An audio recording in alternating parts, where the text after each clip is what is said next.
શ્રી વાંતળાઉ અનુપમ પ્રાથમિક શાળામાં આજે ધોરણ 6 થી 8નો બાળમેળો છે અને આ વિભાગ છે હળવાસની પળોમાં એના હેડ છે મારે વિનોદભાઈ સાહેબ અને એમને જે ગુજરાતની ઓળખ સમાન જે ગરબો છે એનું અહીં આયોજન કર્યું છે।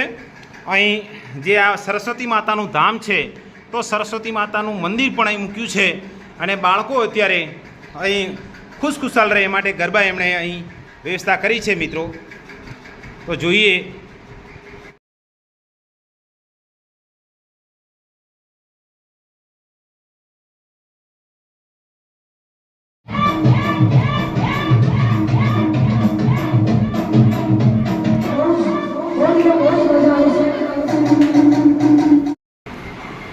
શ્રી વાંતળાઉ અનુપમ પ્રાથમિક શાળામાં આ વિભાગ છે વાંચન લેખન અને અવલોકનની પ્રવૃત્તિઓ। આની હેડ અમારા છે કાજલબેન અને અહીં એમને આજે વાંચન લેખનને ગણન માટે વિવિધ બાળકોને ગમે એવા પુસ્તકનું પ્રદર્શન ગોઠવ્યું છે।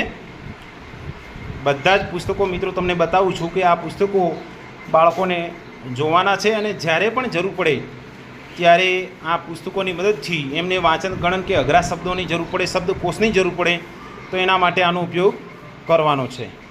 સાથે બાળમેળામાં પણ મજા આવે એના માટે સંગીતના સાધનોનો પરિચય પણ એ ગોઠવ્યો છે અને વિવિધ વિદ્યાર્થીઓની જ્યારે ટીમ આવે છે ત્યારે આ સાધનોને વગાડે અને એની સમજ પણ મેળવે અને સાધનની ઓળખ મેળવે એના માટે પણ અહીં બેનશ્રી પ્રયત્નશીલ છે। સમાજની અંદર જે ઘણા લોકો ભોળા લોકોને છેતરી જતા હોય છે એના માટેનો વૈજ્ઞાનિક પ્રયોગ છે। જે આ વ્યક્તિ તકલીફથી પીડાતો માણસ છે અને એમની જોડે આવે છે તો કઈ રીતે છેતરી જાય છે એ જોવાનું છે। એ આપણે આ બંનેના સંવાદ જોઈએ। બોલો। બાબા, મારા ઘરે ઘણી બધી આત્માઓ છે। તારી ઘરની આત્મા લીંબુમાં મેં ભરી નાખી છે। હું આ લીંબુને આંચકથી કાપીશ, તેમાંથી લોહી નીકળશે તો તારી ઘરની બધી આત્મા દૂર થઈ જશે। જો મિત્રો લીંબુ કાપી રહ્યા છે ને લીંબુમાંથી લોહી નીકળે છે। એ રિયલમાં લોહી છે તો સામેવાળાને એવું સમજાવે છે કે ભાઈ તારા ઘરમાં જે ભૂત પ્રેત વગેરે છે પણ આના માટે હાથ ચાલાકી પહેલેથી કરેલ છે। એ આ બાળકોને એ સમજાવવાનું છે કે આ એક પ્રકારની હાથ ચાલાકી છે। મિત્રો જે લોહી નીકળે છે એ કઈ રીતે નીકળે છે તો એનું મુખ્ય કારણ એ છે કે જે આ છે એ પોટેશિયમ પરમેંગેનેટ છે અને પોટેશિયમ પરમેંગેનેટ જ્યારે વીંછી કરડે છે ત્યારે પણ એને લગાવવાથી જે વીંછીનું જે દર્દ હોય છે ઓછું થાય છે। અને આ લીંબુ છે તો લીંબુની અંદર એસિડ હોય છે। એસિડ અને પોટેશિયમ વચ્ચેની રાસાયણિક પ્રક્રિયાના કારણે જે કલર બને છે લાલ બને છે અને જે આ ચપ્પુ ઉપર ચોંટે છે જેના કારણે એ ચપ્પુ પર લોહી જેવો કલર બને છે। આ રીતે લોકોને છેતરતા હોય છે। ભવિષ્યમાં આ લોકો છેતરાય નહીં એના માટે અત્યારે વૈજ્ઞાનિક દૃષ્ટિકોણથી એમને આ બાળકોને તૈયાર કરવામાં આવે છે કે આવું જ કોઈ ધતિંગ કરે તો એને કોઈ ચમત્કાર ન માનતા પરંતુ એક વિજ્ઞાનના જે સાધનોથી જ બનતી આ એક પ્રક્રિયા છે। રાસાયણિક પ્રક્રિયાના કારણે એ લાલ કલર બને છે।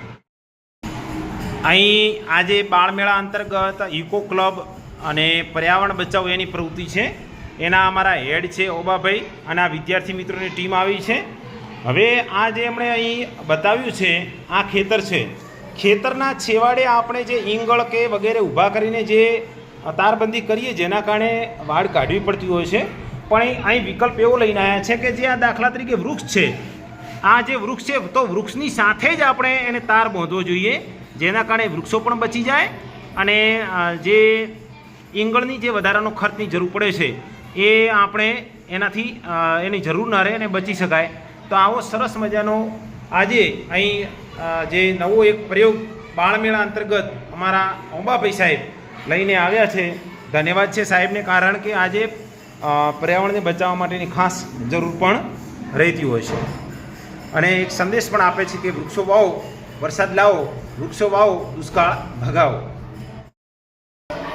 લાઈફ સ્કિલ મેળા અંતર્ગત આજે વિભાગ 3માં ચાલો શીખીએ જે આપણે ઘરની નાની નાની વસ્તુ નાનું કામ કરવાનું હોય છે એમાં આ વિદ્યાર્થીઓ શીખતા થાય એ માટે આના હેડ છે મારા કોંજીભાઈ સાહેબ અને એના વિશે શીખવે છે। પહેલાં આપણા ઘરમાં જે ગેસ હોય છે એ ગેસને કેવી રીતે ફિટ કરવું રેગ્યુલેટર એ બધું અહીં જુએ છે। જો વિદ્યાર્થીને ખ્યાલ નથી એટલે અહીં એ રીતે ખેંચે છે, પણ હવે સાહેબશ્રીના માર્ગદર્શન પછી કેવી રીતે ખેંચે એ આપણે જોઈએ. તમારે આ બટન ખોલવું હોય હા, હા. સૌથી પહેલા નવું સિલિન્ડર તમે લાવો, હા, હા. એની આજુબાજુ પ્લાસ્ટિક મારેલું આવે, હા. પછી તમારે આને તમે હમણાં ખેંચવા પ્રયત્ન કર્યો પણ ખુલતું ન હતું. હા, હા. આ દોરી એટલા માટે છે કે અહીં તમારે હલકીસી દોરીને આમ ખેંચવાની છે. હમ, હમ. એટલે લોક તમારું ખુલી ગયું, હાથથી લઈ લો, લોક ખુલી ગયું. હવે આપણે સૌથી પહેલા કામ કરવાનું રેગ્યુલેટર લગાવવાનું. હા હા રેગ્યુલેટર જે છે એ ISI માર્કા વાળો હોવો જોઈએ. બરાબર. કયો માર્કો હોવો જોઈએ? ISI માર્કા વાળો હોવો હા, જોઈએ. ISI માર્કા વાળો હોવો જોઈએ, જેથી દુર્ઘટનાથી ખાસ આપણે બચી શકાય. ધ્યાન હા હા પછી એની જે સ્વિચ છે હમ. એ ઓફ હોવી જોઈએ. હમ. એ સ્વિચ ઓફ ઓન કરશું તો આ ઠેસી છે હમ. એ બહાર આવી, એટલે હમ. મતલબ એનો કે સ્વિચ ઓન છે, પણ આપણે ઓફ કરશું. હમ. ઓફ સ્વિચ કરી અને એની જે રિંગ છે એને હલકા હાથથી આપણે દબાવવાની છે. હમ. આપણે ચેક કરી જોઈએ. અહીંયાથી આપણે રિંગને હલકા હાથથી દબાવી અને ફિટ કરવાનું છે. આ છોડી દીધા પછી રિંગ આ રીતે ચેક કરી લેવાની કે બરાબર બેઠી છે કે નહીં. ત્યારબાદ આપણું રેગ્યુલેટર છે એ ઓન મોડમાં લાવવાનું છે. અહીં ફરીથી આપણે સગડી જોડે જઈશું, તો સગડી જોડે આ નોબ છે એ સ્વિચ ઓન કરો અને લાઇટરની મદદથી આપણો ગેસ ચાલુ. મૂળ આ સાચી પદ્ધતિમાં, અને વચ્ચે કોઈ આ જે નળી છે એ ક્યાં લીકેજ ન હોવી જોઈએ હા, એના માટે ક્યાંય પણ લીકેજ હોવી જોઈએ. કુકર પણ કેવી રીતે જે કોઈ પણ વસ્તુને બાફવામાં મદદરૂપ થાય છે, તાપમાન કેવી રીતે હાઈ થાય છે, સફાઈ કઈ રીતે? હા, તો એની સફાઈ કરેલી હોય તો સીટી વાગે છે, તો અહીં પણ એ પણ ખાસ જોવું જોઈએ. આ વસ્તુ પણ બંધ કઈ રીતે કરવું? હા હા એ બધું અહીં અમારા સાહેબશ્રી બાળકોને સમજાવે છે.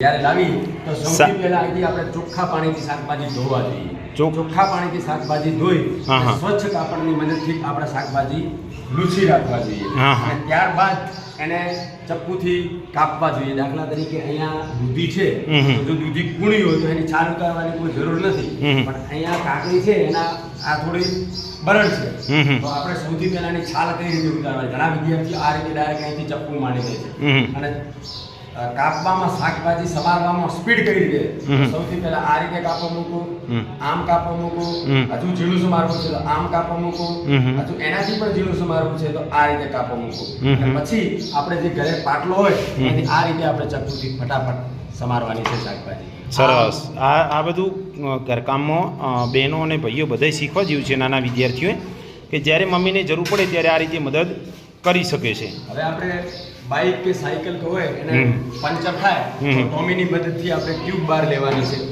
અને આ પંપની મદદથી અહીં હવા પૂરવાની છે. વિદ્યાર્થી મિત્રો તમે હવા દરેક અત્યારે ઘરે ઘણા બધા સાધનો છે ને વચ્ચે ક્યાંક રસ્તામાં પંચર થઈ જાય તો આપણે એને કઈ રીતે રિપેર કરી શકીએ, એ થોડુંક ઘરે જે સાધન છે એનું થોડુંક કામ આપણે જાતે કરી શકીએ, જે એનું સર્વિસ સ્ટેશન સુધી પહોંચતા પહેલાં, એના માટે આ શીખવું જરૂરી છે. તો વિદ્યાર્થીઓને આ વસ્તુ પણ શીખવવામાં આવે છે. આપણે સૌથી પહેલા ટાયરમાં આપણે અહીંયા આમ ફેરવી રાખવાનું પાણીના કુંડીમાં. જ્યાં પંચર છે ત્યાં એર બહાર આવશે. આ જો અહીંયા જુઓ તો અહીં મિત્રો અવાજ સંભળાય છે કે અહીં હવા બહાર નીકળે છે, તો ત્યાં ત્યાં પંચર આપણે છે. આંગળી રાખવાની અને જે ચોક હોય હા. એનાથી નિશાની કરી દેવાની, એટલે ખ્યાલ આવે કે આ જગ્યાએ જ પંચર છે. બરાબર. પછી વાલ સીટની મદદથી અંદરનો વાલ બહાર કાઢી અને આ બ્રશની મદદથી આપણે ટાયર થોડું ઘસવાનું છે. ટાયર ઘસી અને આ સોલ્યુશન છે એ સોલ્યુશન લગાવી અને અહીંયા આ ગાડી આપણે ફિટ કરી દેવાની છે, ઠંડુ મારી દેવાનું. બરાબર. હવે પિન નાખતા પહેલા આપણા હાથ જે છે હા. એ ભીનાનો હોવા જોઈએ. હા. આ રીતે પિન નાખી દીધી હા. અને સ્વિચ ચાલુ કરો, ઓન કરો. હમ. હવે આપણે કાપડને ઇસ્ત્રી કઈ રીતે કરવી એની રૂમાલ આવો અને આપણે સમજણ મેળવીએ. તો જે ઇસ્ત્રી છે આ ઓટોમેટિક છે. એમાં તમારે કેવું કાપડ છે એ નક્કી કરો કે તમારું કાપડ છે લાયલનનું છે, કોટનનું છે, વૂલનું છે, તમારું કાપડ સિલ્કી છે કે ફાઈબરનું કાપડ છે. જેવું કાપડ હોય એ પ્રમાણે તમારી આ બટનને સેટ કરો. માની લો કે મારું કાપડ છે એ કોટનનું છે, તો હું કોટન પ્રમાણે સેટ કરી સ્વિચ ઓન કરી અને જ્યાં સુધી આ બ્લેડ ગરમ થાય ત્યાં સુધી ઇંતજાર કરીશ. અને એકદમ ધોયેલા અને સ્વચ્છ કપડાં હોય એને જ ઇસ્ત્રી કરવાની છે. અને ઇસ્ત્રી કરતી વખતે નીચેની જે હીટ ડિશ છે એને આપણો હાથ અડવો જોઈએ નહીં, એ તો કરંટ લાગવાની શક્યતા રહેલી છે. અને ઇસ્ત્રીનું કામ પૂરું થઈ જાય પછી એને આ રીતે આમ મૂકી રાખવાનું નથી અને સ્વિચ બંધ કરી હમ ઓફ કરી અને આ રીતે એનું નીચેનો જે સ્ટેન્ડ છે આમ જ ઇસ્ત્રી મૂકવાની છે, જેથી કરીને એની જે ડીશ છે ખરાબ થાય નહીં. Thank you. શ્રી વાંતલાઉ અનુપમ પ્રાથમિક શાળામાં આજે બાળમેળો છે અને બાળમેળા 6 થી 8નો છે. એમાં વિભાગ જે છે સ્વચ્છતા, સુશોભન અને સૌજાગૃતિ વિશે, તો અહીં વિવિધ રીતે સુશોભન વિશે આ બહેનોએ, જેના હેડ અમારા જાગૃતિબેન છે, અને આ વિદ્યાર્થીઓએ જે શાળામાં જે બગીચાની અંદર પુષ્પો છે એનાથી કેવી રીતે સુશોભન થઈ શકે, તો જુઓ આ બહેને અહીં સરસ મજાની માળા બનાવી છે. તો એને હાથના પહેરવા માટે પણ આ રીતના સરસ મજાના એમણે સુશોભન માટેના સંસાધનો બનાવ્યા છે. એમણે પણ આ રીતે સુશોભન માટે બનાવ્યું છે. અને એના સાથે સાથે એક સરસ મજાની અનાજમાંથી રંગોળી બનાવી છે. જ્યારે આપણી જોડે રંગોળી પૂરવા માટે કલર નથી હોતા ત્યારે ઘરમાં આ બધા અનાજ મળી રહે છે અને અનાજની મદદથી મિત્રો આપણે સરસ મજાની રંગોળી પૂરી શકીએ છીએ. અને એક તોરણ પણ અહીં બનાવ્યું છે મિત્રો, જોઈ શકો છો કે સરસ મજાનું આવું તોરણ પણ આપણે બનાવી શકીએ. તો કુદરતી વનસ્પતિમાંથી જ આપણે પર્યાવરણમાંથી જ આ બધું સુશોભન બનાવી શકીએ. ધોરણ 6 થી 8નો બાળમેળો છે, જેમાં વિભાગ 2ની અંદર સર્જનાત્મકતા, જેના હેડ છે અમારા મયંગાભાઈ સાહેબ. અને અહીં વિદ્યાર્થીઓએ વિવિધ કાગળ એનીમાંથી વિવિધ સર્જનો કર્યા છે મિત્રો, જોઈ શકો છો. કંઈ જુઓ કાગળમાંથી કેવા સરસ મજાના સર્જન કર્યા છે.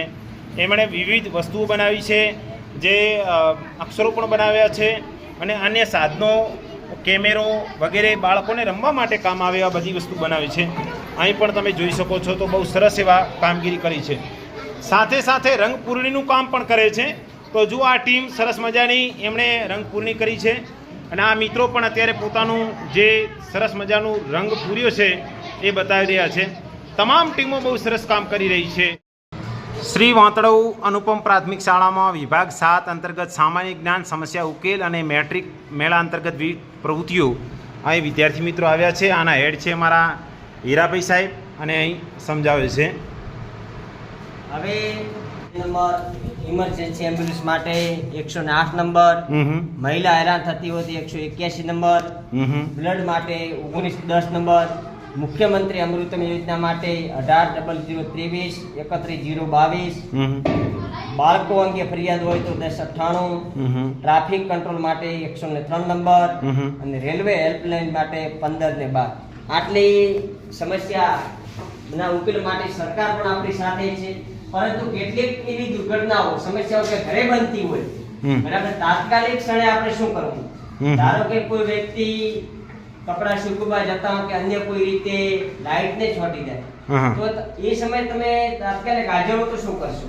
તો જો એના કપડા ભીના ન હોય, સૂકા કપડા હોય, તો એને દાખલા તરીકે તમે આ રીતે બહાર કાઢીને પકડવા કરશો તો તમે છોટી જશો. એટલે એના જો કપડા સૂકા હોય તો માત્ર કાપડ પકડી અને એને ખેંચવાનો પ્રયત્ન કરો. બરાબર, આ રીતે પણ છોડાવી શકાય. પછી જ્યાં એના બાયરને હાથ જે ભીના કપડા હોય તો, બરાબર, અથવા તો ભીના કપડા હોય તો સૂકી લાકડી લઈને બાયર અને આંગળીનો ટચ થયો હોય ત્યાં મારી શકો.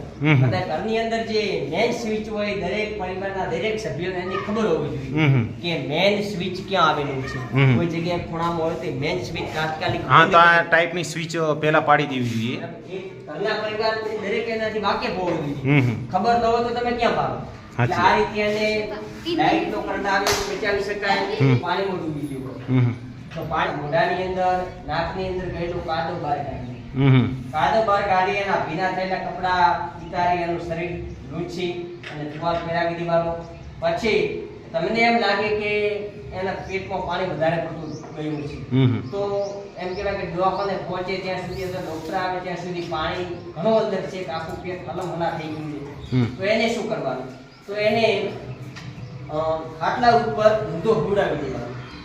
ખાટલા ઉપર ઊંધો હુડાવી દેવાનો, માથું નીચે ઢળતો રાખવાનું અને પેટ નીચે ઓશીકું મૂકવાનું. એટલે અંદર પાણી જે ગયું છે એ મોઢા વડે બહાર આવી જાય. પછી સારવાર આપનાર વ્યક્તિએ આ રીતે બેસવાનું, એના પીઠના ભાગમાં દબાણ આ રીતે આપી રાખવાનું.